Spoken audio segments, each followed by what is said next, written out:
This is TWiP. Hey folks, welcome back to another episode of This Week in Photo. I am your host, Frederick Van Johnson. Today on the show, we're going to be talking about Nikon. We've been dragging Nikon through the mud and talking negative about them for years now about their lack of action in the mirrorless space. Well, they finally put their mirror where their mouth is, or remove their mirror from where their mouth is, and launched a mirrorless camera. Actually, two mirrorless cameras and a couple of other things that we're going to talk about. So to dive into this stuff, I don't feel like I'm qualified to sort of talk about Nikon because I don't use that brand anymore. I used to on a daily basis. Now I shoot Lumix and some other things. But I brought on two folks that make a living and shoot Nikon every single day. So I wanted to go straight to the horse's mouth, or I don't know, maybe the pony's mouth, and get their thoughts on this. So joining me on the show to talk about this is my good friend and frequent TWiP Pro member, Mr. Troy Miller. What's going on, Troy? Hey, how are you? I'm excited. There's all this good news, all these new toys I need to save up for. This is cool. I know. They're just taking all our money away. This is like this week in spending your check. Yeah, but I got stuff for sale now. So I know. Look at you trying to help Troy upgrade his stuff and buy his old stuff, right? Well, welcome to the show, man. It's good to have you on. Thank you. All right. Also on the show, my other good friend. Who are you? Who is this guy? Who's this other guy in the show? Yeah, I'm always watching you two do stuff. I get to be on now. Yeah, I know. Tim Ingle's in the house, my good buddy. Shaved his beard so he looks about 50 years younger now. So, yeah, look at that. What's going on, Tim? What's going on in your world, man? Frederick, nice to see you, my ex-neighbor. How are you? I'm doing good. Yeah, it's a little tired from watching the keynote last night and then up early to watch the other one. Yeah, I didn't catch the other one because I was up so late watching the first one. But that's the perfect segue I want to talk about was that keynote.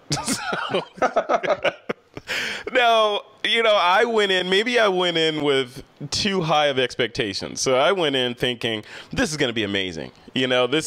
Nikon has had literally 20 years to fine-tune this presentation, release an amazing piece of hardware. All eyes are on Nikon. All of their peers, competitors, all these other companies are watching them. Everybody wants to see what Nikon is going to do in mirrorless. And that presentation felt like it was from 1985. It was boring. It had all this marketing speak in there, and we're reinventing mirrorless, and the future of light is here, and all this stuff. And they came out in suits. I'm like, what the heck is going on? Troy Miller, I'm going to start with you because you are a Nikon head. I want to give you a chance to defend Nikon. What did you think about the keynote? Was it all that I'm saying? I didn't watch it. I didn't watch it because you know what? It's all about the gear for me. I don't care about the engineers. I don't care about the presentation. I just want to know when I put the camera in my hand, is it going to do what I need it to do? Oh, yeah. So, and quite honestly, I didn't even think about watching it. You didn't even consider it? And see, I put it on my calendar. I was like, I got to watch it. I watched pieces of it, in interviews, and I went through a bunch of blogs and read a bunch of stuff. So I did that, Yeah. No, all right, you didn't watch it, so you're unqualified. Tim Ingle, you're qualified. You were in the boat with me. You lost REM sleep because of Nikon. What did you think of the keynote?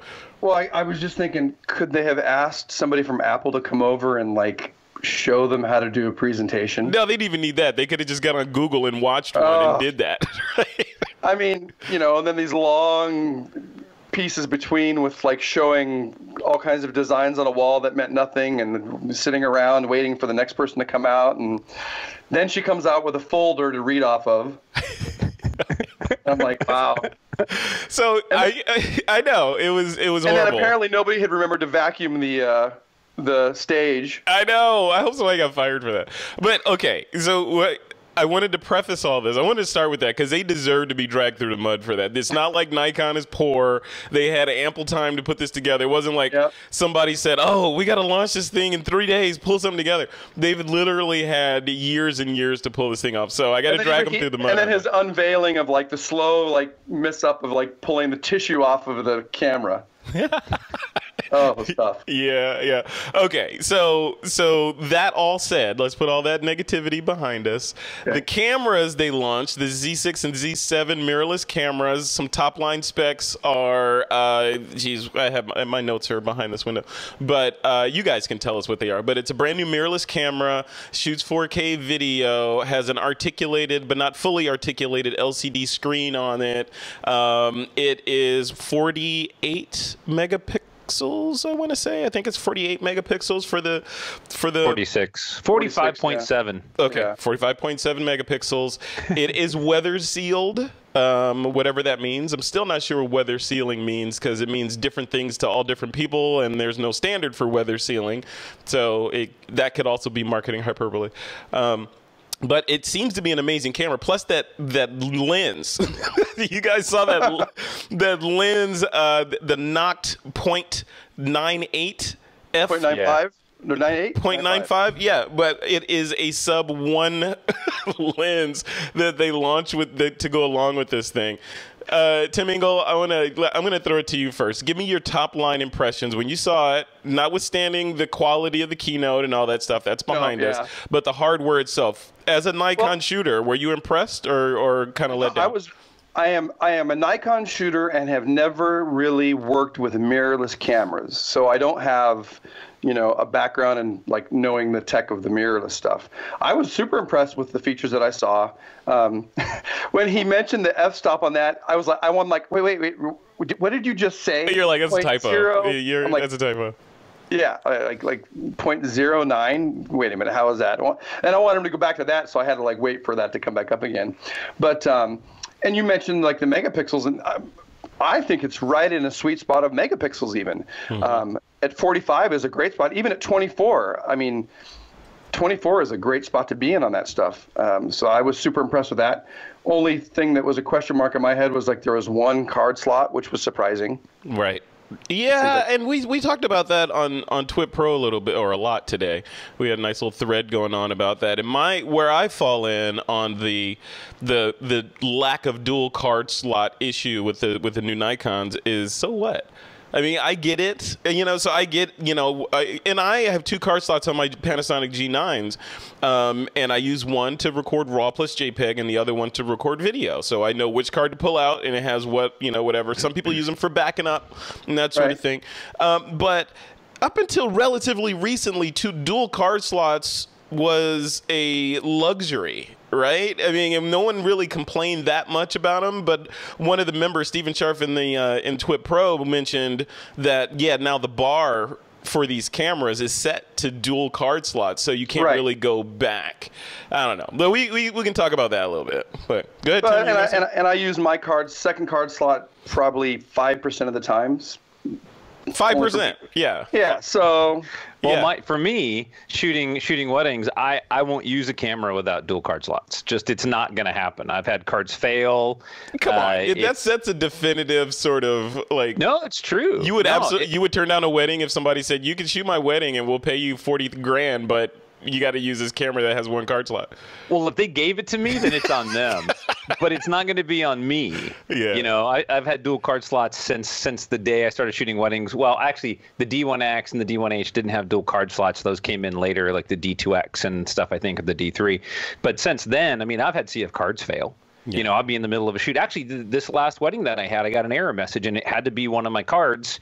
And you pull 2 cards out, you put 2 cards back in. When I went to go read one of the cards, it had some bad files. Mm-hmm. So, the cards are getting better, but I won't trust myself at a wedding with a single card slot. A second camera maybe. But I would say though, I and that's fine, but I feel like people like you, and maybe I'm wrong, but people like you are outliers. Like you grind through your cards. Right? It's like somebody like a hiker, or somebody that is running marathons and practicing and running miles and miles every day, saying, I need these kinds of shoes because they let me get an extra mile out, whereas everyone else is, walking around and wearing the same shoes they were wearing 3 years ago or 2 years ago. Whatever. Yeah, I mean, I wear cards out, I wear lenses out. I mean, a lens for me lasts like 4 or 5 years. At the end of that, I replace it anyway because it's loose and sloppy, even if it's been rebuilt by Nikon. It's just, they get a lot of really heavy use. I don't put lens caps on any of my stuff, any of my see, gear, there you go. my bag. You don't care about your stuff. I do care. I take care of it. It's a tool.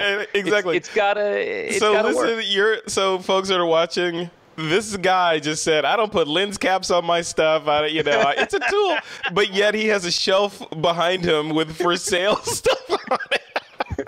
It's my Sony stuff. It's my secondary stuff. But you mentioned weather sealing, and according to Nikon, the weather sealing of the new Z series is as good as the D850. And I've stood in pouring rain and photographed with my D5 and my D850. I mean, dripping, soaking wet, minus the strobe. Mm-hmm. And I'll do it any day of the week. So if it's that good, that's impressive. So yeah, whatever that standard is. Well, give me so jumping over to you. I gave Tim a chance, but give me your top line thoughts of this. I mean, as a wedding shooter, you're shooting weddings almost every weekend. You're surviving from the revenue that comes from that camera, from that tool. Does this new camera make you want to switch gears and jump over to mirrorless? It makes me want to add this mirrorless. I mean, right. Look, replace your Sony. Yeah, definitely replace my Sony. Okay. Because I have a much bigger selection of glass with my Nikon, and it doesn't make sense to duplicate everything. But because I have the Sony, I've got a series of lenses for the Sony that I like to use. But it would be great to be able to reach in my bag and pull out my 24-1.4 Nikon and throw it on my mirrorless camera, shoot infrared, shoot, mirrorless, whatever I'm going to do. That's my extra bodies. And I love that. And then it integrates with my system so I can still use my SB5000 strobes. I can use all the accessories that I have. I have XDD cards already because of the D850. Mm-hmm. So it's a perfect integration into the system. Right. And I think this is what Nikon's trying to do with Nikon shooters is like bring them back, the ones that maybe like me who bought Sony gear or right. Panasonic gear or whatever, and be like, now this integrates in your bag. Yeah, I agree. That's what it seems like, and it seems like maybe they were letting Sony sort of make the ground fertile for them to go ahead and plant the seed, and then go harvest their users back into their camp.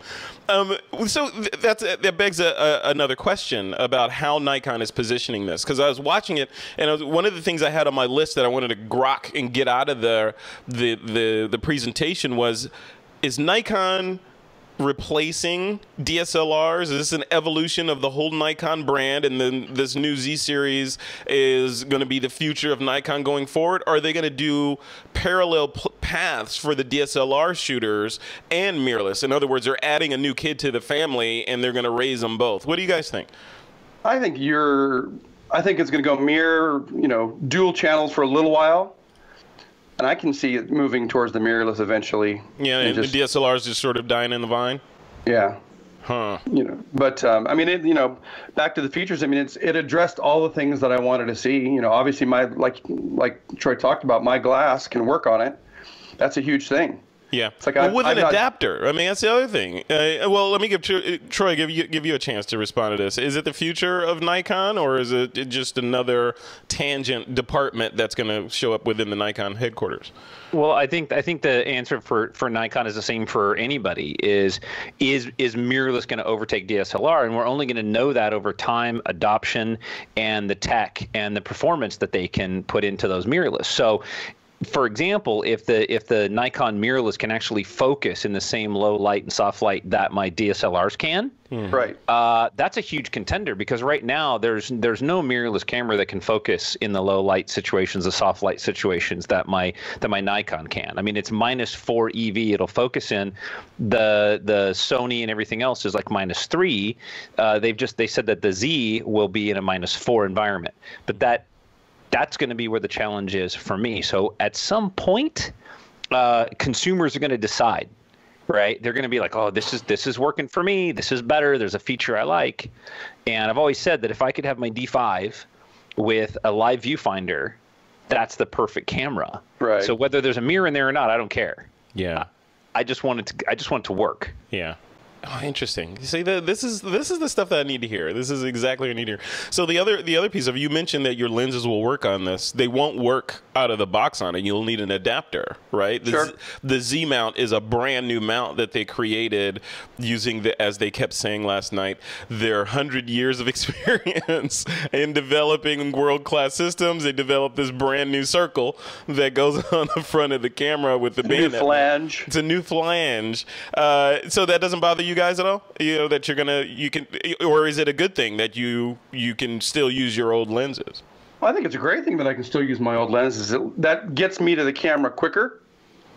You know, if I had no choice but to buy new lenses and a new camera, then it's going to take me longer to get to that new camera. Yeah. But if I can get the camera tomorrow and add some of my lenses to it, start that direction, then I can start segueing to, you know, my 0.08 or 9.5, you know, f lens. I did not see pricing on that thing, so you may not be buying that. I'm just saying.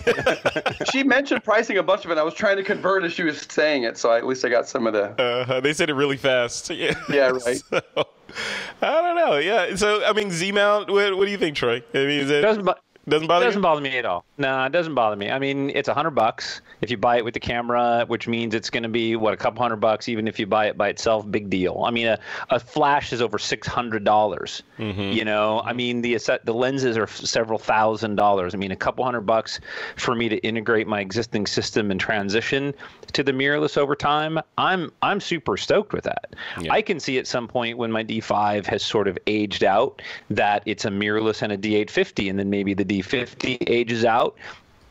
I mean, we're talking a few years, then I'm all mirrorless. And at that time, maybe I've sold off some of the old mount, the F-mount glass, and I'm going with only the newer mount. You know, I mean, right.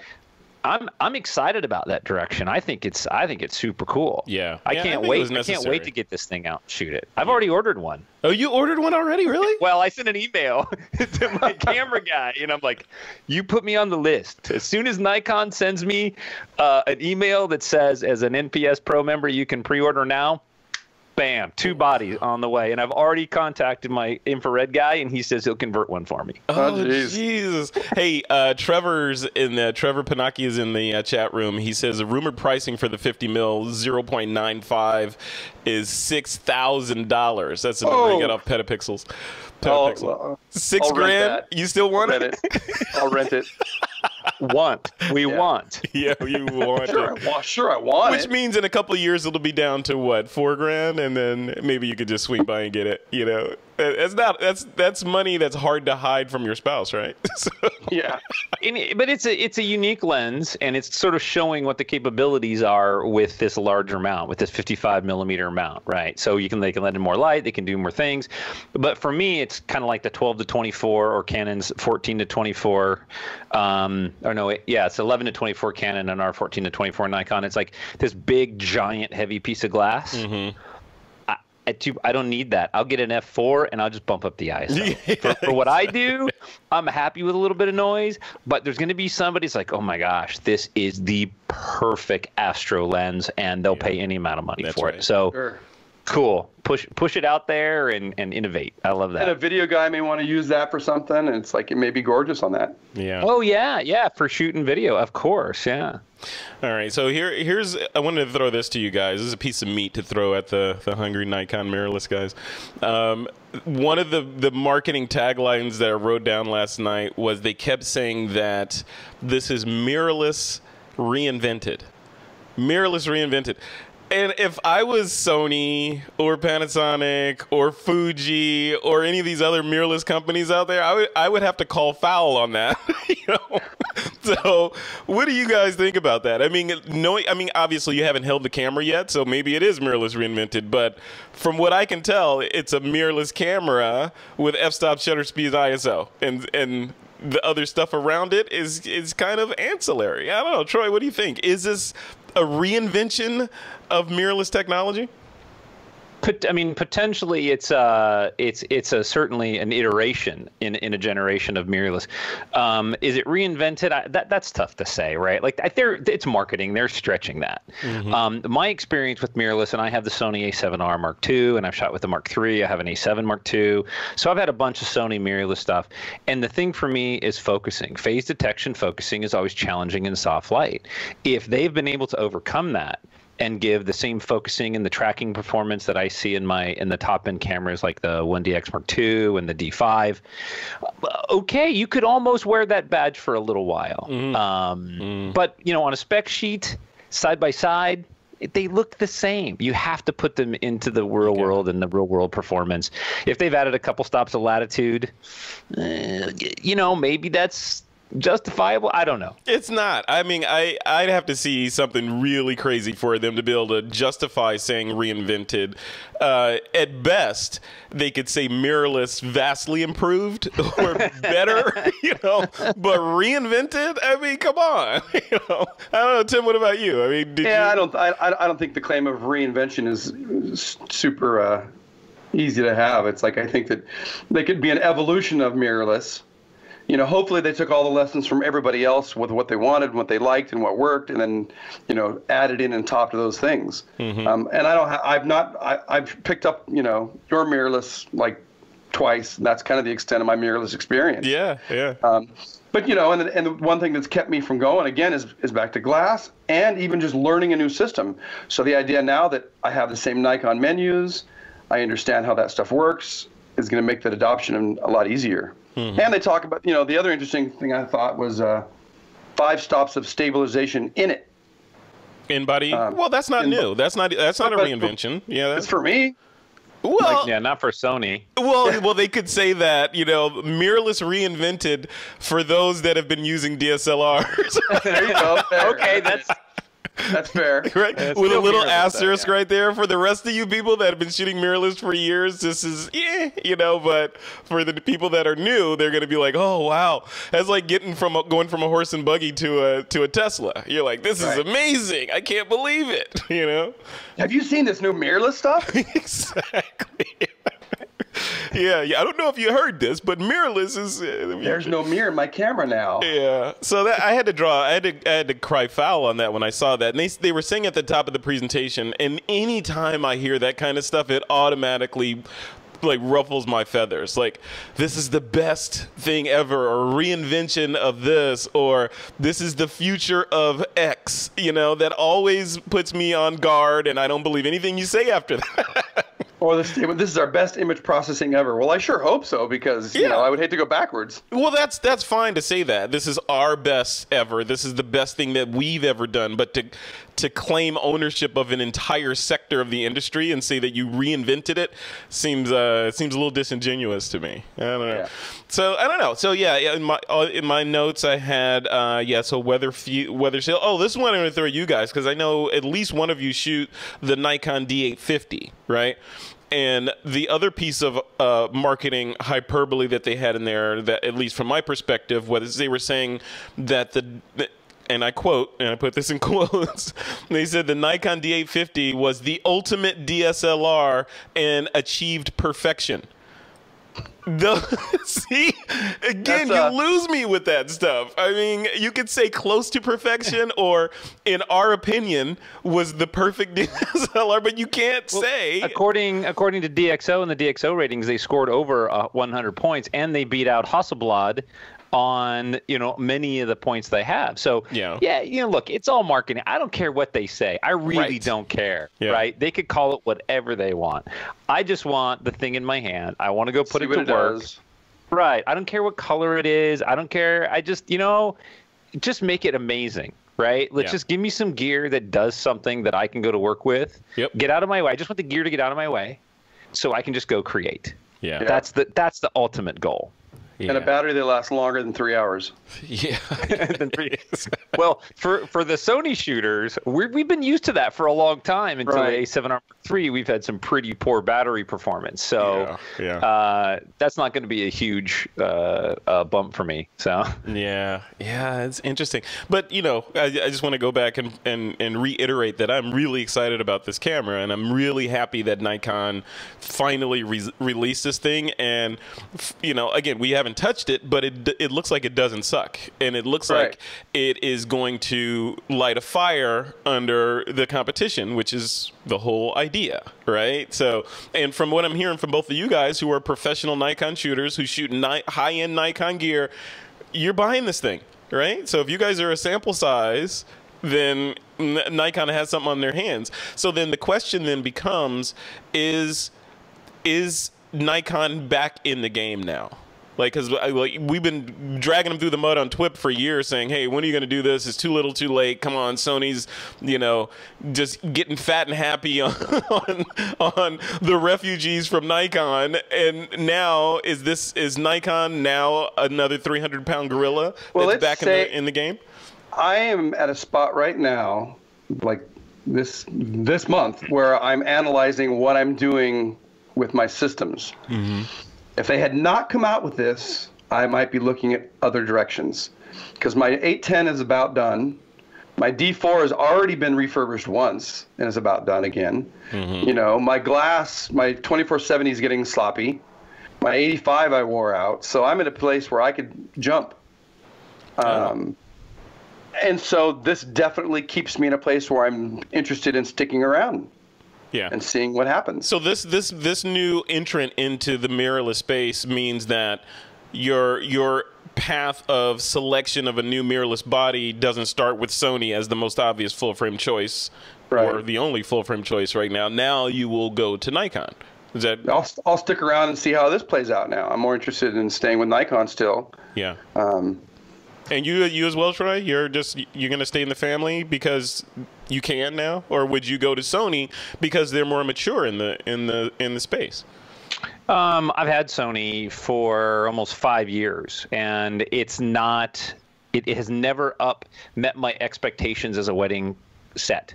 Landscapes, portraits, things like that, but it's not wedding gear for me. But why is that? Is it because of the operating system, because of the low light focusing, or the low light? Yeah, the low light focusing, the menu access, the functionality. It's clumsy. You know, I mean, it's like anything. Once you learn it, then it's second nature. I'm pretty good with it. I'm not as familiar with it as I am with my Nikon, but really, what it comes down to for me is its ability to nail focus and take a shot predictably every time in soft light. And I just need to qualify that, because I always get somebody that comes back to me and goes, "Oh yeah, but I shoot sports and it's fine." But you're probably shooting sports in good light, right? Like I'm talking soft light, strobes, laser beams, things I do at weddings. So I'm being very backlit stuff. Yeah, backlit stuff. It won't grab it. So that's always been a struggle for me. I would love to have a camera that could focus like my D5 that didn't weigh as much as the D5 weighs. That thing is a freaking beast. It is. Yeah. It has its place, but I'm excited to see what Nikon does. Yeah. And I am so fast and so intuitive with my D4 that, I had picked up the Sony and had it for 3 days, and it just would not keep up with how I shot. Mm-hmm. No. Yeah. So if this can come close to that and be that, like, an extension of my arm, that's awesome. Yeah, I mean, in their presentation, they went out of their way to say, and I expected this as well, that they're continuing the DSLR plus mirrorless line, but folks in the chat room were saying, no, you're not. Maybe it may take a couple of years, but my opinion would be over time, the DSLRs are going to go the way of the SLR, right? And just sort of fade to nothing, and mirrorless will be what everyone is competing on. Which, I mean, and it makes sense, right? Or will you guys, for some reason, miss the mirror? Like, Troy, would you miss the mirror if No, I'm not going to miss any of that stuff. Look, it really, for me, and I think Tim would agree, it comes down to function. Does it fit in my hand? Can I get the shots that I want to get when I want to get them as fast as I need to get them? Can I make changes to exposure adjustment, white balance, whatever it is? Can I do it unlike the Sony without having to drill through a funky menu and super soft sensitive buttons on the back? Yeah. You know, those kind of things. Well, Frederick, I have this special time with my camera where I like to flip my mirror up and look at my sensor occasionally, and it's just, you know, it's a good alone time with me and my D4. So, you know, I'll always want that. That's your toilet reading time. That's right. Click. Now you can spend time with your sensor by changing the lens. There you go. Right Just take the lens off. It's It's like, always oh, right there for you. There's a spot on it. Here, I'll get it. Yeah, exactly. Yeah, just lick that spot right up. Yeah, this is an exciting time though, right? I mean, for I think across the board for people that are whatever system you're on that are thinking of moving into mirrorless or for whatever reasons dissatisfied with mirrorless, even if you're not going to move to the Nikon Z series cameras. I think it plants a flag that says these larger companies, and Nikon is one of the more important companies, are committed to that type of technology, right? It's no longer, and not that it was a fad, but in the beginning, people were like, you know, mirrorless is not, I'm going to stick to DSLRs. I think the vector is pointed in that direction very clearly now, right? Sure. Yeah. Yeah. So. I mean, I'm moving probably now to the 850 to replace the 810, and then mirrorless probably like later in the year, the next year. Hey, Troy may sell you his 850. No, I'm keeping that. I love that. That's one of the best cameras I have. It's the only non D345 body that focuses as fast as my D5. It's the ultimate DSLR. I won't buy like a D6. Well, it's perfection. It's good. It's perfection. It's perfect. That's right. Yeah, not that perfection in any way is subjective, but you know, it's perfection. And if somebody at Nikon had said different, they might have gotten axed. Hey, Anselm S in the chat room is saying the 850 is not Nikon's final DSLR. So what does that do to your math there, Troy? Start with you. Like if Nikon comes out with a D870, which is awesome, and at the same time, sitting next to it on the shelf are these mirrorless cameras, what do? Do you buy a mirrorless or do you upgrade your 850? I decide at the time based on the performance of the body. No, but for real. Yeah. But for real. Sure. You know, I wouldn't have bought the D850. I was going to buy another D5, and my buddy at Sammy sent me a D850 and said, try it. And I was like, holy crap, this is actually good. Because I had the D810 and the D800. It didn't focus like my D5. Yeah. So I sent it back. So then the D850 is like, this is brilliant. So I'm shooting with that. Yeah. You know, Yeah. and that's what's going to happen with the mirrorless. I'm going to add that for infrared, but I'm going to add that as a second body. If it's that good, I may shoot that all the time. Yeah. Yeah, there's no reason for me to change unless something wears out. Yeah. Right. Yeah. But would you, so if, yeah, I mean, there's that. Yeah, that I think what you just said, Tim, is the ideal. But a lot of people, Chris Berry, I'm looking at you in the chat room. A lot of people like to upgrade when they don't necessarily need to upgrade. They just want to have the state of the art, which is nothing wrong with that, right? No. So if you're in the camera store and you know you have your 810 and it's time to upgrade and there's a mirrorless right there and an 870 right there. I have no idea if that's going to be the naming schema, but that's sitting right there. What do you do, Tim? Still has a D4. You know what he's going to do. I know, right? Tim is the MacGyver of light. If you could like make a pinhole camera, you would make that and shoot with that all day long. Walk over to the clearance rack and see if they have a scrim or something on the clearance rack. You're that guy. That's right. Oh man! I'm going to get the old plunger that has, you squeeze it and a little piece comes out and try and figure out what I can do with that. There you go. There you go. The MacGyver of photography, ladies and gentlemen. Yeah, yeah. And I mean, something that we all need to keep in mind, that simply because a body is mirrorless doesn't make it better. It doesn't make better images. It has a different function set. And it's about the photographer who's going to use them. I think that mirrorless caught on and started selling so well because it was the new thing. Yeah. And that's the reason that I got into it, because I looked at Sony and said, wow, these guys are innovating. And I want to play with that gear because they're innovating. But it doesn't make my work better. No. It's a function set. Still got to push the button. Yeah. If Yeah. in service of the image, right? Not buying the gear because you like shiny new things. You're buying it because, hey, what can I do with that? What can I do that I wasn't doing yesterday if I buy that thing tonight and go shoot with it tomorrow? Right? Well, like I've always said, it has to be a quantum leap in something I'm not able to do now. Yeah. Yeah.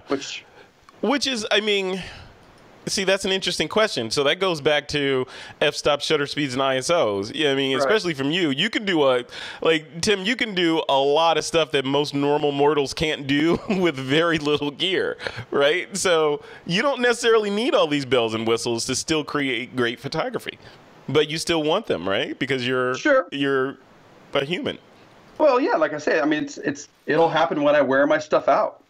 So, I mean, like Charlie over here at Action, I took my 85 over there and I said, "Is it worth sending in?" He said, "No, you replace it." And he said, "You're one of the few guys that comes in and wears lenses out."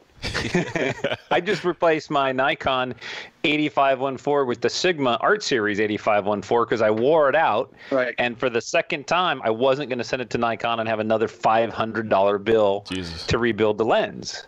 You know, I picked up the Sigma at replacing this 85 just 2 weeks ago. Yeah, the Art Series. Yeah, I think it's a Hulk, but it's brilliant.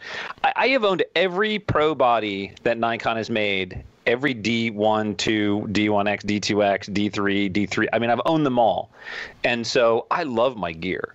Yeah. But you know, at some point, if it's not better or good enough, then I won't keep it around very long. Right. Yeah. You know, I'll swap it out. Yeah. I mean, I can't explain to people how responsive the D4 is for me. And probably the same D5 for you, Troy. It's like... Yeah. And actually, the D4 is one of the better focusing cameras compared to like the D4S. And then they fixed something in the D5. It's always been a challenge. But the D4 was brilliant focusing. For some reason, it was one of the fastest. Yeah. So... All right. Well, parting shots on this before we leave this particular topic. Who's this in the chat? Oh, Trevor Panaki in the chat room says the A7 Mark II is running away with the market, and follow the numbers. So if that is the case, if you look at this from a pure market share momentum standpoint, and you consider the number of Nikon shooters that have already converted over to Sony or some other brand, is this new system enough to change the tide, like, and reduce Sony's lead, and or convince some of those people that have converted to Sony, as I look on your for sale shelf back there, converted to Sony, to come back into the Nikon fold? Is this that camera that's like, okay, guys, you cheated on us for a while, now it's time to come back home, we forgive you, right? I think it definitely will plug a hole. I think it'll keep people from leaving that were thinking about leaving. Yeah. I think it will bring some back. But that hole has been open for a long time. I mean, there's been a lot of leakage going on. But it definitely will stem that tide, I think. Yeah. For sure. I think it's you know, and it's gonna bring some back that left. I think that if you've got Nikon glass still, I think it's more likely to bring you back. Yeah, I think you're right. The glass is the magnet. Troy, what do you think? Does Sony have too far of a head start? Is this too little, too late, or is this just right on time? It doesn't matter. No, I don't think they have too far of a head start. I mean, the adoption of the A7R Mark III is lower than Sony would like. I mean, I read a report today that says that the D850 is still outselling the A7R Mark III. I don't know that to be sure. I talking to my buddy at Sammy's, he's telling me that they're not moving A7R Mark IIIs as fast as they would like. Yeah. So maybe they're saturated. I don't know. I don't have that information. Yeah. But I do know from the shooter side that we, the photographers, we're always looking at gear.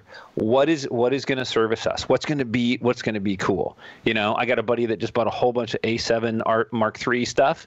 He freaking loves it, and he'll never move away from that because it suits him well. For me, I've got a bunch of Nikon glass. This fits that niche for me. Yeah. You know, if I had gotten rid of all my Nikon stuff and I'm shooting only Sony, I wouldn't go back. That doesn't make financial sense to jump around. Yeah, but what photographer has ever operated from a position of financial sense if they had the means to do so? But, you know, right. And the other side of this is I look at, I talk to a lot of photographers, and Sony, this is across the board. You know, people have Stockholm syndrome when it comes to their gear for the most part. And Sony shooters, especially Fuji shooters, but Sony shooters seem to really love Sony. They seem to really love their gear, almost like a sports team type fanatic, right? So those people even if Nikon created some sort of new camera body that used dark matter and could see into the future and all this stuff, I don't think they would move. So that's why that was the pretense of the question around, does Sony have too much forward momentum, and have they created too many fanboys in order for Nikon, even if you were a previous Nikon shooter, to come in and and gain significant market share? So I don't know. Do you guys, do you see that as well? The Sony, Troy, you're a Sony shooter. You talk very highly about your Sony cameras, right? Oh, yeah. Imagine if that was your great. only camera body. Would you be able to move to something else and be tempted to come back or move over to a Nikon body? No, because they're not that much better. None of the cameras are that much better. Right. And excluding the Micro Four Thirds, and we won't go into that. But if you put all these cameras, you line them all up from the Canon 1DX Mark II through the D5 to the A7R Mark III to the the new. They're literally they're all so close. It's just about functionality. Little things, right? Like I'm at Mona Lake, A7R Mark III. I can't focus in low light by the moon, but I can with my Nikon. My Nikon can almost see in the dark. I can see through 13 stops of neutral density filters and focus. That's a plus for me, right? But I'm not going to jump ship just because another manufacturer came out with another camera. Yeah, it doesn't make sense. Or if you went into a camera store and a disingenuous camera store operator pushed you into a brand that you weren't particularly suited for, you go somewhere and they're like, you know what, you need to be on this new Nikon. I don't care why you came in here, you need to be on this new Nikon, right? And if you're not informed and you haven't been following TWiP in this conversation, you might move into that new Nikon. But well, how does the video market react? Because those guys love getting old lenses that they can do stuff with. Yeah, that's true. And now you have this whole body of Nikon glass that you can go to get used that's pretty cheap and put on there. Yeah, that is very true. That is very true. Yeah, people do that now. Fuji shooters do that. You get, the old Voigtlander glass or whatever and adapt it and put it on your Sony or your Micro Four Thirds or your Fuji or whatever and go for it. So, yeah, again, this is Nikon moving into a space and getting capabilities that have been available for many, many years to photographers, artists, video shooters, etc. So I don't know. This is exciting for me. It's especially from a This Week in Photo punditry sort of let's talk about it standpoint. It's exciting finally. But like someone in the chat room said, Canon. Right. What's going on now? It's crickets. What's happening? Is this the shot across the bow now? Canon can finally release whatever they've been sitting on. What do you think, Troy? Do they have something in the back room that they're going to just release next week? No, I don't think they do. Canon has made publicly many statements that they're going after the video market, and they're really heavy in the video market. And I think that's why when you hear Nikon come out and say that we're not abandoning the DSLR or the photography market for video, I think that's important because they're playing sort of against what Canon has said. Canon is very heavy into their C cameras, the C300, the C600, and those kind of things, and that's the direction that they're moving their cinema lenses. I think that Canon is going to have to look at market share. And I think that's what's happening with Nikon. I don't think that if Sony had made such a big dent in the market that that Nikon would even make a mirrorless camera. They would be happy with their market share if it suited them, right? Yeah. This is just playing the odds. Like everybody's buying blue marbles, so crap, I've got to develop blue marbles too, right? I've got to get my share. Yeah. And Canon at some point is lagging, and they've been lagging for years. And it's time they're going to have to catch up. When Nikon came out with the D5, it really hurt Canon because it was faster, it had better low light capabilities, it had better high ISO capabilities, and Canon was not prepared for that. They were the big boys on the block, and they were like, "What? This happened to us?" Yeah. And so I think it's going to come around. I will say though, I'm super excited to see so many players in the market competing with each other. Sure. Because we're the winners. Yeah, we're the winners. Yep. Yeah, that's right. Consumers are the winners, provided you're the first world winners. Because people in other countries, we're talking about these $6,000 lenses. They're like, really? Come on, that's clearly first world consumerism at work. Right. Someone in the chat room is asking, does the Z7 shoot 4K? Yes, it does shoot 4K. And they made some mention during that presentation last night that they were talking they kept mentioning future proofing and that it was ready for 8K. Or I didn't know if they said, they weren't clear about it. They said a software thing. Yeah, I don't know, but I think maybe it was around the mount, because the mount is large enough to support sensors that will go up to 8K or something. But yeah, I don't know. They mentioned 8K, but they were very imprecise about what that meant. Yeah, the best part of that presentation, speaking of video, was the guy's video with the stop motion and No, I disagree. I think the best part of that presentation was when it was over. Oh.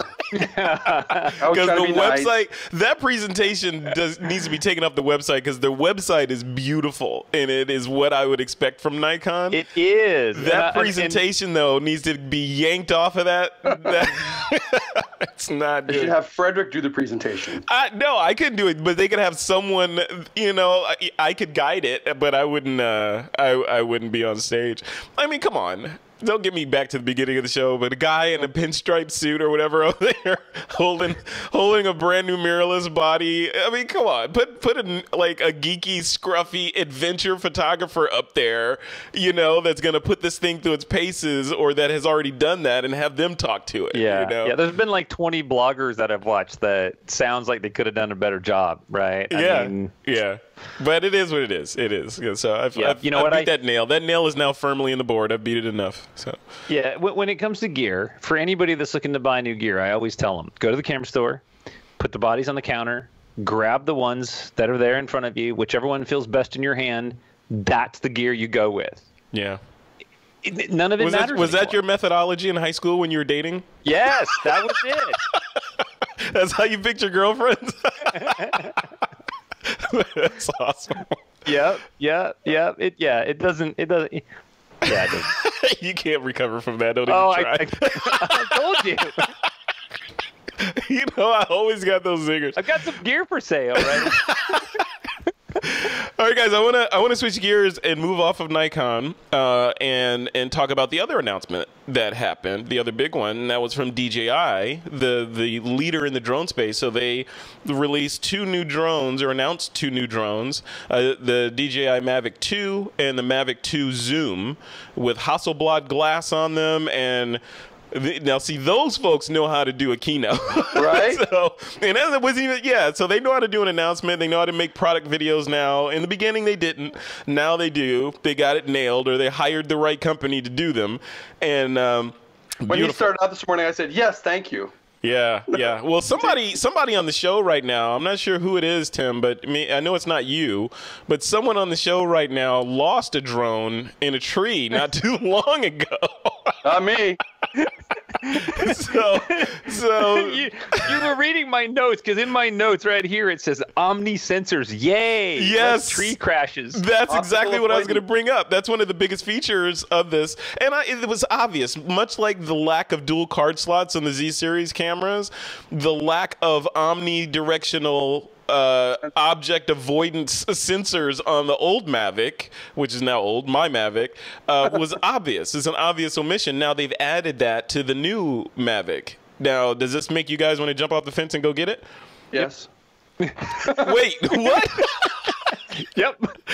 Was that yep? Yep. Yeah. Okay, yeah. I know. Me too. It makes me want to sell my old Mavic and go get the new one. Some of the features of the new one, higher resolution 1-inch sensor on this new camera, so beautiful. And you look at their product videos, obviously they're shot by insanely talented people that know what they're doing, but 1-inch sensor, Hasselblad glass that they created with DJI. Well, they bought them, so yeah. Yeah.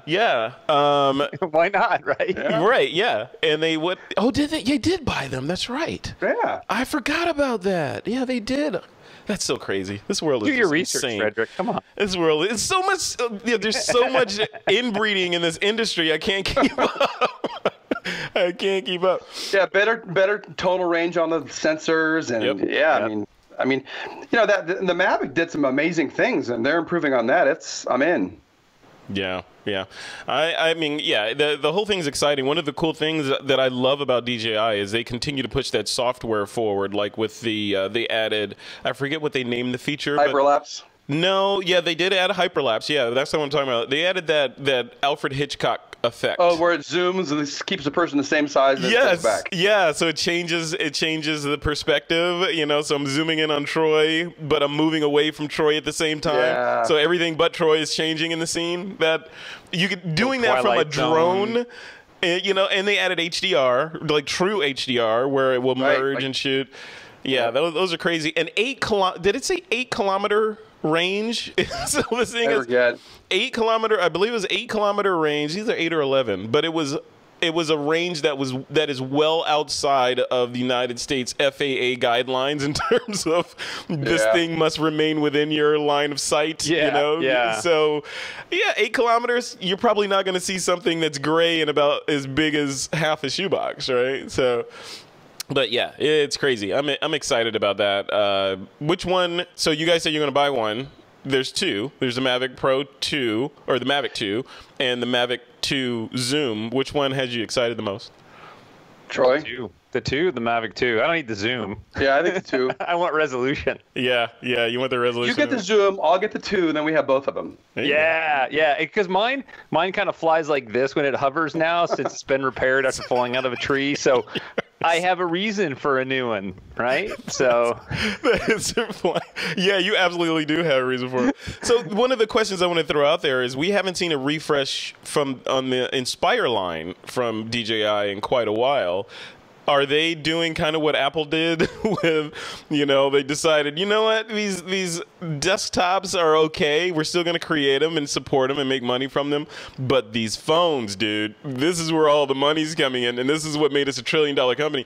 Is DJI doing the same thing in terms of like, oh, you know what, we're going to push the Inspire line up to Hollywood and not really market it to consumers? But Mavic is where, you know, Mavic Pro, Mavic Air, that's where all the money is. What do you guys think? Is that? I think that's a true statement. Yeah, I think it's that consumer level drone is where the money's at. Yeah. For sure. Yeah, I agree. Like Chris Berry. Yeah. Chris Berry's in the chat room. His already shipped. Oh, that's funny. Chris, give me some seeds from that money tree you have growing in your backyard. I think that there is a national drone ownership limit. I think that's a new FCC regulation that you can only own so many drones. Yeah. So I don't know. I think Chris Berry's building his own private little Air Force over there. Is he? Yeah.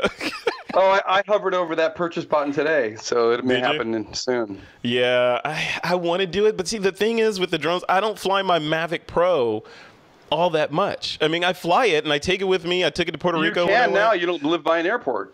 Yeah, well, that's true. But no, I was outside the range of not outside the range, but I was in a fly zone. It wasn't a no-fly zone. But at the same time, I look at how much I fly it and the quality of the images that come out of the Mavic Pro, and they're great already. And I'm thinking, is this, you know, do I want the new Mavics, but do I really need to upgrade to it? Somebody that's flying, you know, a drone that's on crutches like Troy, yeah, obviously you need to upgrade. I don't even have a drone now. Or somebody that's drone limited, like you, droneless. Yeah. Oh man. But if you already have a Mavic, I don't know, you know. You brought a guest on that doesn't own a drone? Yes. Seriously. Although I was early on it, I had the GoPro with no stabilization for jobs. Yeah. And it's never switched around. So now it's time, right? It's time to pull a trigger. This is the drone. This is the drone that I wish that I had. Yeah.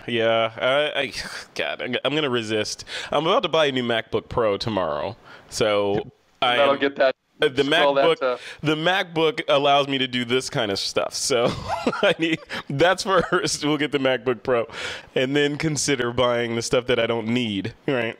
So I'm excited. Also, Panasonic was in the news. They updated their LX100 line, which is it's a fixed lens with a zoom on it, and the only thing that a lot of people complained about with that camera, it's kind of in that in that fixed lens, like the Fuji X100 range. It's kind of the market for it. If the X100 series had a zoom lens on it. But one of the things that people complained about, because Panasonic is known for their awesome touchscreens on the back of most of their cameras, this is one of the cameras that did not have a touchscreen on it. You know, so people are like, okay, where's that at? So the new LX100 II, see, easy naming nomenclature. The 2 now has a touchscreen on it and some other bells and whistles. But we'll link to all that stuff in the show notes for this episode. And Troy and Tim got quiet. Yeah, exactly. Crickets. Talking Panasonic, yeah. Crickets. You guys don't understand. You'll come around. You'll come around. The other thing is, before we move on to the next segment, is Troy, and I guess this is specifically for you because I know you love this software to death, and that's Lightroom updated to the next version. What it is? So they went to version Lightroom Classic CC to version 7.5. You know, because and I feel bad about it. I did not dive into it. I did not install it, even though I'm a cloud member. But I've made the conscious decision, influenced by you, Mr. Miller, to give Capture One a try. So good. I'm going to give Capture One a try and see how that goes. Tim, you're on Lightroom, right? I was going to say still Lightroom. on No, Lightroom. I Capture One probably is in the future in the next probably 60 days. Yeah. See, I've already downloaded the demo, and I'm on the last legs of my demo, so I'm gonna have to fork over. I some did money the demo, that. but then I didn't do anything, so it expired. Yeah, I know. Well, download it again, because if they did an update between that time and this time, it'll reset your demo. Oh, okay. Yeah. Good knowledge. See, if I could just time this so that I tried that. You did. when I was testing mine, it was tough.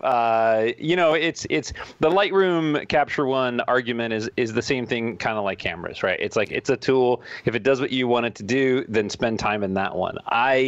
Lightroom is buggy. It's slow. It doesn't have the extensive layers and the layer control, the layer masking. The layers are pretty killer in there. Yeah. Yeah. And those kind of things for me in Capture One is just significant. I mean, you could there's tons and tons of people that are going, oh, it's a better right out of the camera. And it's, you know what, all that stuff is just configurable inside the software, right? A camera raw preset or a default when it comes in.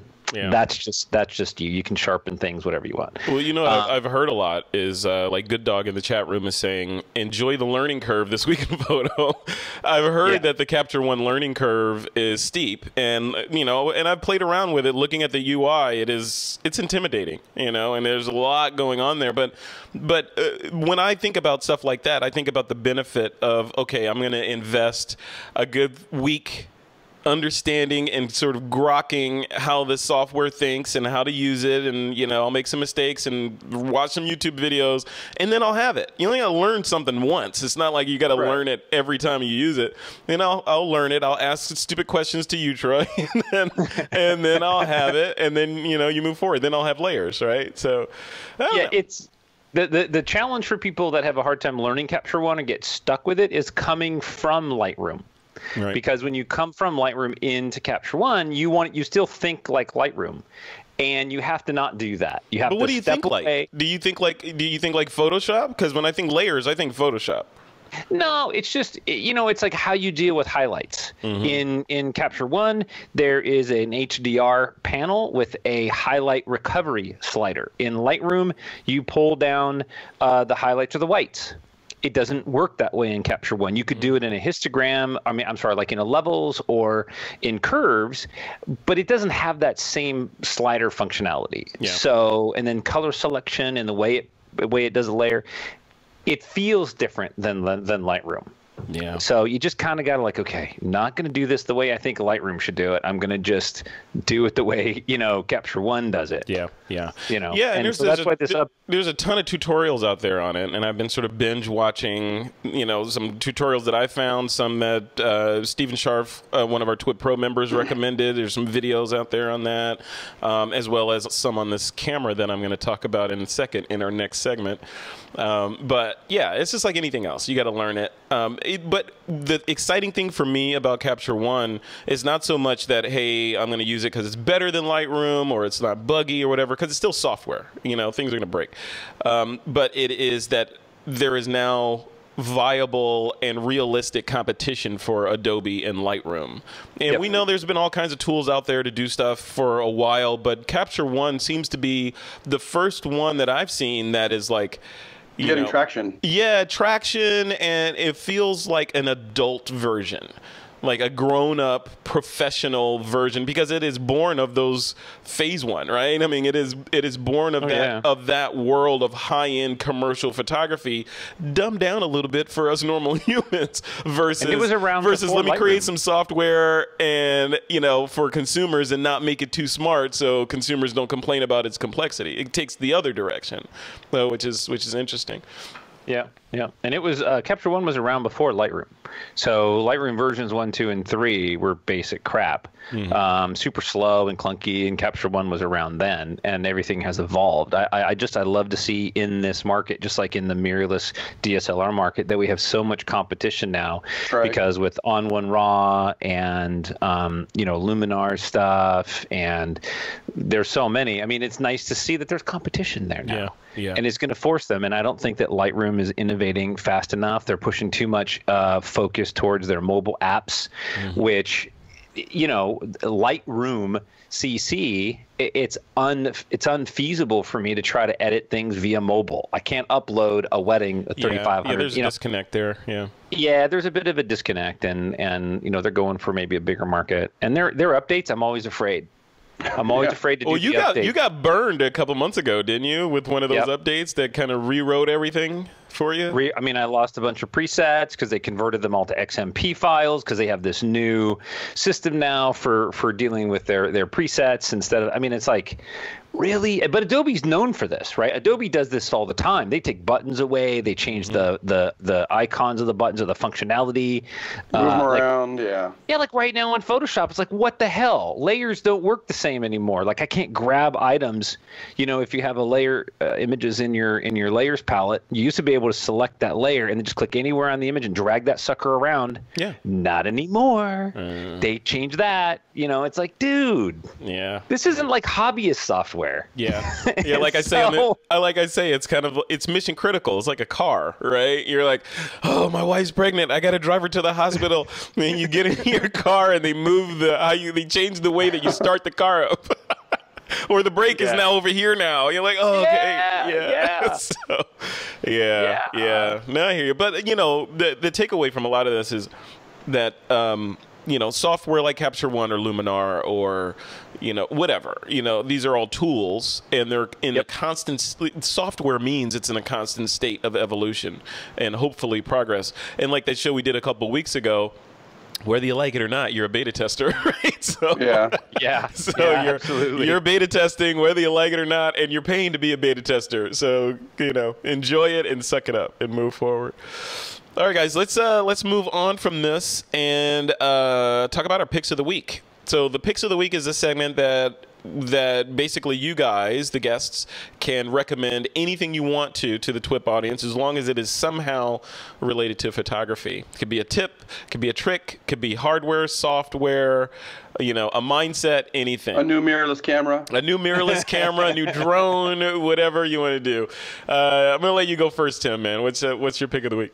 So I posted in TWiP Pro 3 pictures a couple days ago with some gels, and I thought I would show and recommend my gel awesome pack. Images, by the way. Those were great. So I use the Roscoe Photo Lighting Kit, which is a collection of... Hold it up so we can see it. Oh, sorry. Yeah, there you go. I feel like a record album.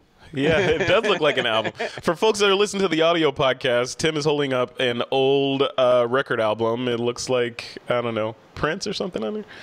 But yeah, so the Roscoe color kit, and I have 2 of these exact kits that I keep because, there's one color per kit. And I keep those in my bag. Yeah. And they're little 12 by 12, I think, squares. And I use them all the time. Yeah. Gels, that's an awesome world. And I did an interview that's going to release soon. Did I release that interview? You released it already, yeah. Oh, yeah, with Jake, right? Yeah. Yeah, so that's out. Great Jake, interview. Yeah, Jake is an amazing commercial photographer, model Gel photographer. master. He is the gel master, and you know the one little, not the one little trick about it. I don't want to oversimplify it, but one of the tricks of lighting with gels is to understand the color wheel, right? And understand that some colors cancel out other colors and change, and where they cancel out becomes white or neutral, which means anything where the flash doesn't touch becomes the color of the gel, right? Yeah. So, which is kind of cool when you think about it. So you can change a whole room to red, and the only place that is not red is where the flash touches, and so you can make those kinds of creative decisions. So what you're saying is listen to his interview. You listen to the interview and go buy his course. He's got an amazing course over on rggedu.com, and those guys are ridiculous in the amount of effort and detail they put into their courses. So those are like watching mini movies of how stuff they're mini movies, yeah. They do like tracking moves and all this stuff. It's not just guy in front of webcam, screencast, guy back in front of webcam. These are like cinematography laden, and because they come from that world. These are like documentary photographers that have decided to use their superpowers on training. So yeah, go check them out, rggedu.com, friends of the TWiP family. Yes, that is my pick. You should have gels in your bag. Gels. Yes, and because of those images that you posted on TWiP Pro, I used to carry little tiny sample gels in my bag that I would, when I go and shoot the bride or whatever, I might put a blue light on. I have put them back in my bag. All right. I'm like, dude, I should be doing that. There you go. And I don't know what happened. I cleaned my bag out, something. I never put them in there. So, I have been inspired by the great Tim Ingle. And so. Good. Yeah. Thank you. Tim Ingle, you got Troy gelling now. Look at that. Yeah, you got me gelling. There you go. I was waiting to use that. That's all right, cool. Thanks for that. Roscoe Photo Lighting Filter Kit. I'll put a link to that in the description and the notes for this episode. Troy Miller, what is your pick of the week, man? What is that? Sticky note. For those on the audio podcast, Troy is being dramatic and holding up a 3M sticky note. Sticky note. And here's why I think the sticky note is my pick of the week, because I just did a big photography course and I saw this happen a lot. Is you take this sticky note and you put this right on that screen on the back of your camera, like so, right? Did you write your exposure data? And you stop looking at the images. Anti-chimping device? Yeah, anti-chipping device. Learn how to shoot without looking at your images all the time. Learn your gear. So my pick of the week really just sort of speaks to, get out there, learn your gear. Don't look at the screen on the back of the camera all the time. If you're shooting mirrorless, it's going to be kind of hard because I was going to say because my viewfinder. I was going to say because us mirrorless shooters can see all that data inside the viewfinder. But I don't think they make yellow stickies that small to go on. It's for a brief second, and you don't have to look at it all the time. But it's this idea, and I'm sure Tim, when he's out there shooting, you set up a light, you do your thing, your camera's gonna grab it a certain way. You don't have to look at that screen to make sure you got an image, right? Like you might look at the screen just to make sure that the extreme things are done. Look at it, like I got it, I move on. Yeah. So, put a Post-it note on there. The old days of Polaroid, you check the first Polaroid, shoot, then check the last Polaroid. Yeah, yeah, and shooting 4x5 or 8x10 film. Yeah. No, we used to do it on the medium format. We'd have a Polaroid back. Oh yeah, or medium format. Yeah. Yeah. That's true. So just get used to your gear. Stop trusting that screen. Learn that gear. You should be able to change settings and dials in the dark. Mm-hmm. And I have to do that all the time. Like, oh crap, I need to stop down for this shot. You just 3 clicks, that's 3 stops. I'm good to go. So yeah. So Troy, repackage that, post it, and call it the anti-chimping device. It's $700 for a pack of 100. Yes, I will improve your photography just with these. That's right. That's right. Damn. It. Yeah, hey, want to be a film shooter but don't have a film camera? Then put this on the back. All right. Hey, I want a point of clarification for the folks. I mentioned that Jake course, the gel course. It is on rggedu.com, but his name is Jake Hicks. I just said Jake. It's because I know him. Jake Hicks. Just search for Jake Hicks, or go to his website. Just Google Jake Hicks, and you'll see his amazing photography. And I guarantee, if you watch that course or you look at some of his work and you shoot the kind of subject matter that he shoots, or even similar, you're going to be buying this Roscoe photo lighting kit. So you'll be gelling also. You'll be gelling. Yeah. You'll be gelling. Yeah. Gelling like Magellan. Frederick, that's another T-shirt idea for you. I be gelling? Be gelling. Be gelling. Just be gelling. There you go. Yeah, like be best. We'll do be gelling. Don't get me started on that. All right. I have a pick of the week this week.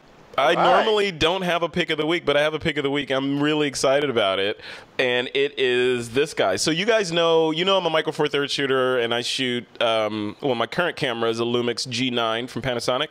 Love that camera. Did a review on it, and I went so far as to say it was the best camera that I've ever used. So, and I still stand by that so far. Perfection. I said that I've ever used. I didn't say that the best camera ever made by man. Or woman, right? So anyway, this is my newest toy that I've been playing with. Can you guys see that? Ooh, that's nice. Yes, this is a Fuji X100F, and I'm told the F stands for Frederick. But yeah, it's it's a Fuji X100F that Fuji was so kind to send over to me for evaluation. That is what they call an editorial unit, and I've been playing with it for the last week. I got to drop it in the mail next week. But one of the reasons I wanted it is because a lot of the TWiP Pro members, Chris Berry, Stephen Sharf, etc., they have this camera and they've been raving about it as the best camera that they've ever used for street photography, at least, So I decided, let me get my hands on one and put it through its paces. So I've been shooting with it on and off for the last couple of days as time allows, and I'm pretty impressed with that little camera. It is for what it seems like. There's some sort of TARDIS in this camera because for what you get in this camera, it is way too small for the power that the camera packs and what it is doing. Is even with we did that show a while back on the Fuji look. That was one of the reasons I wanted to get it, because I wanted to get a look at that Fuji look. But the Fuji look is, I can see it in the camera, and I can see it with their black and white styles. There's a bunch of different styles that you can shoot in because it is a mirrorless camera. You can shoot in these styles and see them before you even click the shutter. So it is the design of the camera, as you can see, it looks, let me switch the camera. A retro feel. It is very retro, yeah. It is very retro, and it looks like it was made in the 70s or 60s or something, but it is obviously not. It is a modern mirrorless camera that I'll go so far as to say that this camera makes me want to take it with me everywhere I go. So it has that feel of, it makes me feel like a photographer again in terms of, like, we talk about f-stop, shutter speeds, ISO, and just, manual aperture ring, that kind of feel. It makes me feel like I'm shooting, and it's not obtrusive in that, hey, you got this Nikon D850, Sherman tank that somebody painted black in front of you. It is a small little diminutive, but the images that come out of the camera are pretty amazing. And I made the commit to only processing the images in Capture One. So I'm trying this camera, and I'm only using Capture One to get used to two different schools of thought. And I'll tell you, I've shot Lumix for years and years and years, right? And I love the Lumix system. I love the Panasonic system. And it is interesting how the pathways in your brain get wired for a certain operating system. And then when you try to switch over, how hard it is to switch over. Because I'm like, okay, where is this? Even things like formatting the card. Like, it takes me like 2 seconds to format a card on my G9. On the X100F, I'm like, where is format? Where is it? It's gotta be like Capture One from Lightroom. You're gonna have that same thing. Yeah, I know, but I'm looking forward to that. It's actually, it's called growth, and you kind of get a feel for it. So will you add this to your bag permanently once you get rid of that one? Will you get? I don't know. I will let you know at the end of this trial period. I mean, if I had to make the decision right now, I would probably go buy one and put it in my bag. But I haven't gone through. I'm going to give it the full month. They gave it to me for a month, so I'm going to give it the full 4 weeks test. It's going back in the mail this time next week, and we'll see how it goes. I'll tell you this though. I think this camera was what? It's like $1,200 or somewhere in that range. I would buy this camera if I only had that much money in my slush fund. I would buy this before I bought the Mavic. 100%. 100%. I would buy this camera over and over again before I bought the Mavic. So if that says anything, I don't know. You know, maybe I'm more of a It says photographer. you already have a drone. Oh, well, there's that. Yeah, there's that. But I'm more of a photographer than a pilot, I think. So I think these kind of cameras excite me more than a drone with omnidirectional I've been object with you, avoidance. and that's a true statement. What? You know, you're gonna bring that up? Really? Nope, that's all I'm saying. Okay, let me. Now that you brought it up, this was when I had first. What Tim is referring to is when I had first got my Phantom. It was a Phantom 3 Professional. And we were out somewhere in Sacramento flying that thing, and I wasn't quite adept at flying it yet. Let's just say that. And I decided to take it over water. Mistake number 1. Mistake number 2, I didn't respect the battery warning. Mistake number 3, where we were flying it was like a tree-lined creek, you know. So I'm like over the water, which meant you had to go over the trees to get back to where we were standing. The Phantom 3, as you probably know, didn't have any sort of object detection and avoidance. So when it ran out of battery, it decided to draw a line straight back to where it took off from and head back that way. Turns out there were trees in the way, right? So I almost lost the drone. And we were streaming live to Facebook from the drone. See? It's why you don't stream live. Yeah. Frederick is surprisingly quick for a photographer. Yeah. My heart was going like 900 beats a minute. You know, you get those sweats where you know that you're gonna. And I just gotten it. I'm like, I'm about to lose my toy, and it's gonna be embarrassing. And you know, so, but I got it. I landed it just in time, and you know, long story short, never did that again. Never will do that again. So drone survived despite me. So. All right, guys, let's end the show. We are at the end of another episode of This Week in Photo. Troy Miller, I'm going to let you go first, man. Where can people go to keep up with you and all the stuff that you're working on, etc.? You can talk to me regularly in the TWiP Pro community. I'm always there. Or you can just find me at spicyjello.com or on Instagram under spicyjello. There you go. That's it. Yeah. Spicy Jello. And you've got F64 coming up again, right? You're working on that? Yeah, we're working on one in February. I don't have dates confirmed yet, so I haven't booked it yet. So I'm a little hesitant to promote it. Until I have a contract that says, "Hey, this is your weekend." Yeah. You know, it's hard to put it out. But you have you have a list thing up at F64 Live where people can go get on the list to be notified, right? Yeah, this is true. Yep, that's right. This is what we call marketing, Troy Miller. You know. Well, I set you up for that. I left that one for you, and then head over to F64 Live and sign up to be notified when Troy picks a spot for the conference. That's right, because Frederick is going to be there again. I will be there again. I want to come this time. Yeah. There you go. We got to have all the TWiP Pro family needs to be there. You know. That's right. Yeah. Well, what Tim doesn't know, he's going to be an instructor. Oh, jeez. There you go. You know what I was saying? You need to go to Salvation Army, get a box full of random stuff, and put it on stage and give it to Tim and say, make art with that photography. We did talk about that, Tim. We were actually talking about that. We were going to put a pile of stuff up there and say, all right, light with that. Yep. All right. Yep. All right. Or give you a Home Depot gift card and let you go. That's too easy. No, that's way too easy. That is. I could do that in a second. Yeah, exactly. That's cool. In fact, you probably did that earlier today, didn't you? Thanks to you with Home Depot stuff. Maybe. All right. Well, cool. Well, Tim, if people want to see your Home Depot work and all that, where should they go? Yeah, inglephoto.com. Tim Ingle on Instagram. Inglephoto on Instagram. Yeah, just all my craziness. Editorial work is what seems to be the jobs of choice lately. I got a lot of that going on. Yeah, that's cool. All right, that's cool. So, one thing I wanted to, I was gonna make this my pick of the week, but I didn't. But there's a series on Netflix that I was watching. I like to recommend these different shows that I find to the TWiP Pro and TWiP community, but it's called Skin Wars. It's not what you think. It's called. Wait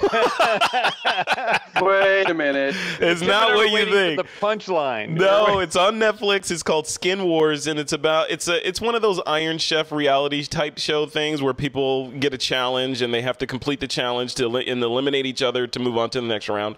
But this one is about body painting. Oh. Yeah, so they're like these body painting artists get a model, and then they get a challenge. They have to do a certain thing, and then they win. And it reminded me of Craig Colvin, because Craig does some work like that. You know, photography. Well, you know, my old work like that too. Yeah. So absolutely watch that if you have Netflix. I will. Yeah, go check it out. It's called Skin Wars. Easy to remember. Yeah, I think they're Don't like search that in your browser though. Yeah, don't Probably search it. not. Just search it on Netflix. Don't search it in your browser, please. Right. All right. Well, cool, guys. Well, thank you both for coming on. It's been a pleasure. And you know what? This is the last show I think I'm doing from this iMac 5K that I'm using right now. Oh. The next show that we record, I will be on my brand new 15-inch MacBook Pro. Knock on wood, if I'm able to get it. So we'll see if that works. Folks that are watching and listening, to stay up to date on all things photography, just subscribe to our podcast. You can go over to thisweekinphoto.com/subscribe, or subscribe here on YouTube if you're watching the live stream. We appreciate that. Also, if you haven't given us a thumbs up yet, please do that. That helps us in our ranking and ratings and helps more people discover our content. And also hit that little bell if you want to get notified when we announce a new stream that's coming up. On next week's show, as I mentioned at the top of this show, we're going to be diving into the topic of plagiarism and copy wrongs and other thievery that happens online, from the standpoint of people that are stealing other people's pixels, their look and feel on their website, their style, all kinds of things. We're going to talk about that and some ways that you can safeguard against that, or is it even possible to safeguard against that? If people steal from you, do you just have to grin and take the high road and not do a show about it? Anyway, so that's it for this episode of This Week in Photo, folks. Thank you for joining us. It is time to take that lens cap off.